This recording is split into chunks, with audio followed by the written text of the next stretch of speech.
علم علماء کے پاس ہی سے آپ کو ملے گا. تبلیغ والے بڑی پیاری بات کہتے ہیں, ہر چیز والوں کے پاس سے ملتی ہے. ٹماٹر کہاں سے ملے گا؟ میکینک کے پاس سے. ٹماٹر والوں کے پاس, ہر سبزی والے کے پاس سے بھی نہیں ملے گا. ٹماٹر کہاں سے ملے گا؟ اس سبزی والے کے پاس سے جو ٹماٹر والا بھی ہو. خربوزہ کہاں سے ملے گا؟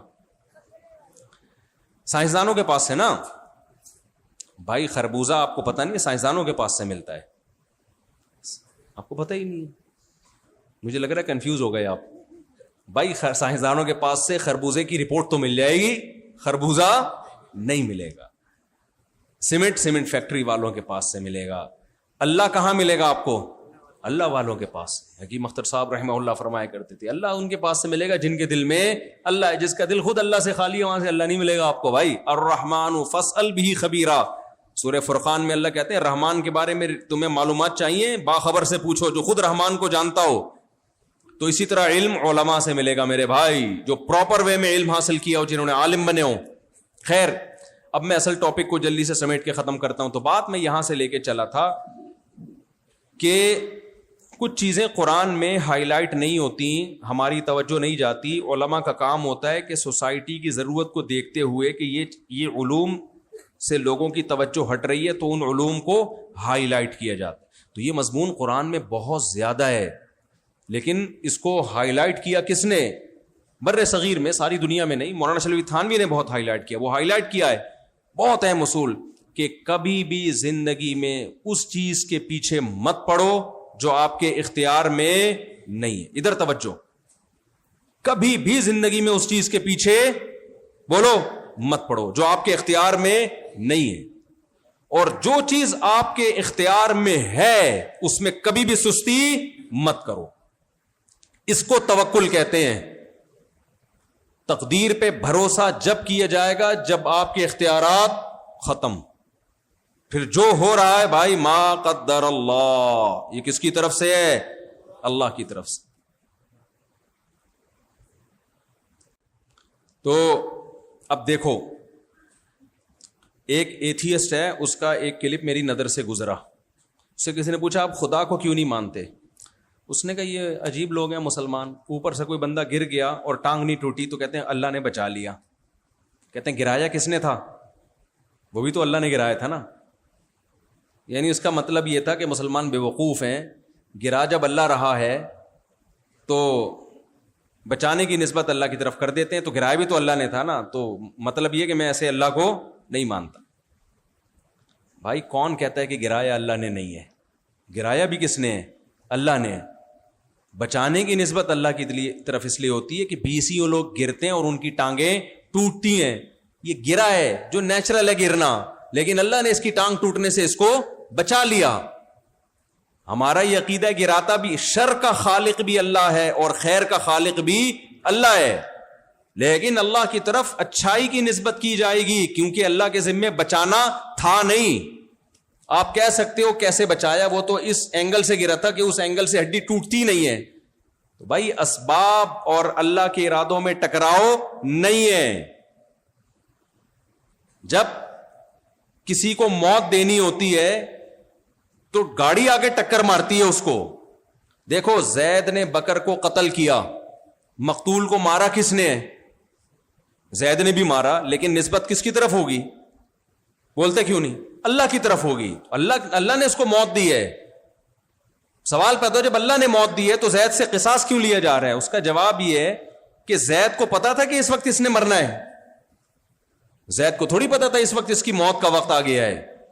کل مجھ سے کسی نے پوچھا کہ ایک آدمی کسی کو قتل کرتا ہے تو ہم جب قاتل سے بدلہ لیتے ہیں تو قاتل کہتا ہے کہ اس کی موت اس وقت لکھی ہوئی تھی کہ نہیں لکھی ہوئی تھی. ہم جواب میں کہیں گے ہاں لکھی ہوئی تھی. وہ کہے گا پھر لکھی ہوئی تھی تو مجھے کیوں بدلہ لے رہے ہو؟ میں نے کہا آپ اس کو گولی مار دو اور بولے تیری بھی اس وقت لکھی ہوئی تھی. جس دلیل سے زید نے بکر کو قتل کیا ہے یہ کہہ کے کہ لکھی ہوئی ہوگی تو مرے گا, اسی دلیل سے ہم کس کو قتل کر رہے ہیں؟ حقیقت تو یہ کہ اللہ کے علم میں تو پہلے سے ہے کہ یہ اس کی موت لکھی ہوئی ہے, لیکن کمبخت تجھے کس نے بتایا تھا کہ لکھی ہوئی ہے؟ تو انسان کے اپنے ارادے کی وجہ سے پکڑ ہوتی ہے کہ تم تو سوچ سمجھ کے مار رہے ہو نا, تمہیں تھوڑی پتا تھا کہ اس نے مرنا ہے کہ زندہ ہونا ہے. تو ہر شخص نے اپنے ٹائم پہ ہی مرنا ہے. لیکن اس کی موت کچھ لوگوں کی کامیابی کا ذریعہ بنے گی, کچھ لوگوں کی ناکامی. جو دنیا میں ہو رہا ہے وہ پہلے سے طے شدہ ہے, لیکن یہ ہونے والا عمل کسی کو جنت کے قریب لے کے جا رہا ہے اور کسی کو جہنم کے قریب لے کے جا رہا ہے. اور یہ جو ایتھیسٹ لوگوں کے اعتراضات ہیں نا, ان کے اعتراضات میں سے ہر اعتراض کا جواب نہ دیا کریں. ہمیشہ باطل لوگوں کے اعتراض کا جواب دینے کے بجائے ان پہ اعتراض کیا کریں. دیکھو مجھے ایک بات بتاؤ, ایک آدمی ہیروئن پی رہا ہے, صبح شام کیا کرتا ہے, وہ چھٹا لگاتا ہے, ہیروئن پی رہا ہے, اور آپ کو آ کے تانا دینا شروع کر دے سگریٹ کا کہ تمہیں شرم نہیں آتی, سگریٹ کا دھوئیں سے تم سوسائٹی کے ماحول کو خراب کر رہے ہو. تو آپ اگر بے وقوف ہوگے تو آپ اس کو عذر پیش کرنا شروع کر دو گے, ایکچولی سگریٹ سے یہ ہوتا ہے, پھیپھڑے صاف ہوتے ہیں, یا میں ریلیکس ہو جاتا ہوں وغیرہ وغیرہ. آپ اس سے کہو گے تم پہ تو یہ سوال بنتا ہی نہیں ہے, کیونکہ تم کیا پیتے ہو, ہیروئن. تم پر تو یہ اعتراض بولو بنتا ہی نہیں. اگر میں سگریٹ پی کے بے عقلی کا کام کر رہا ہوں نا, تو کم بخت تم ہیروئن پی کے پرلے درجے کی حماقت کا کام کر رہے ہو. اس کو تو پہلے ایکسپلین کرو. اگر وہ مان لے کہ میں احمق ہوں, پھر اس کا جواب دو آپ.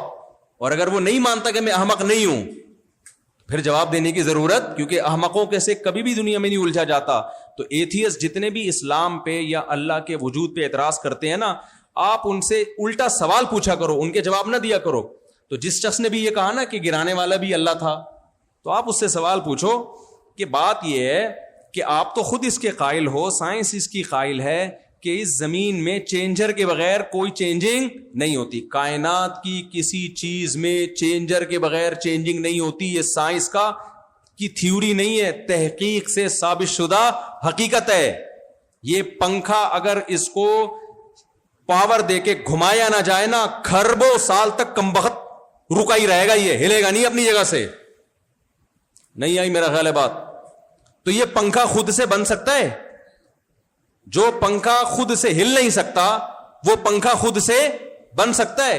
جو کائنات ہل نہیں سکتی ہلانے والی طاقت کے بغیر, وہ پوری خود بخود آٹومیٹکلی بن کیسے سکتی ہے؟ نہیں آئی میرا خیال ہے بات. ان سے بولو پہلے اس سوال کا جواب دو بھائی, پھر ہم بتائیں گے اوپر سے اللہ نے گرایا ہے یا کس نے گرایا ہے, یا محلے والوں نے گرایا اس کو, پتنگ اڑاتے ہوئے گرا تھا یا کیلے کے چھلکے پہ پاؤں آیا تھا اس کا, کیسے پھسلا تھا. تم جو حماقت کی بات کرتے ہو نا, یہ کائنات خود بخود ہے. یہ اتنا بڑا لطیفہ ہے جس پہ کچھ لطیفوں پہ ہنسی آتی ہے, لیکن کچھ لطیفے اتنے خطرناک ہوتے ہیں رونا آ جاتا ہے انسان کو اس پہ. تو یہ وہ لطیفہ ہے جس پہ ہمیں تمہاری حماقت پہ رونا آ رہا ہے. تم جن سائنسدانوں کو مانتے ہو وہ کہتے ہیں کہ چینجر کے بغیر چینجنگ بولو نا نہیں ہوتی. چینجنگ زیادہ مشکل عمل ہے, یہ کریشن کا عمل زیادہ مشکل ہے. تو کریشن کیسے ہو گئی یار کریٹر کے بغیر؟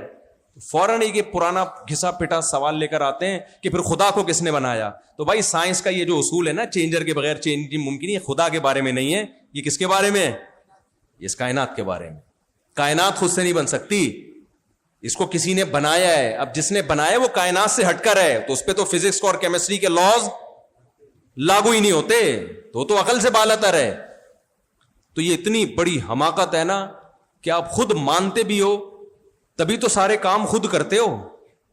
اگر یہ خود بخود ہو رہا ہوتا تو بیٹھ جاتے آرام سے. خود ہی سب چیزیں آتی ہیں, آپ کے منہ میں نوالے آتے ہیں, واش روم بھی خود ہی چل کے آ جاتا.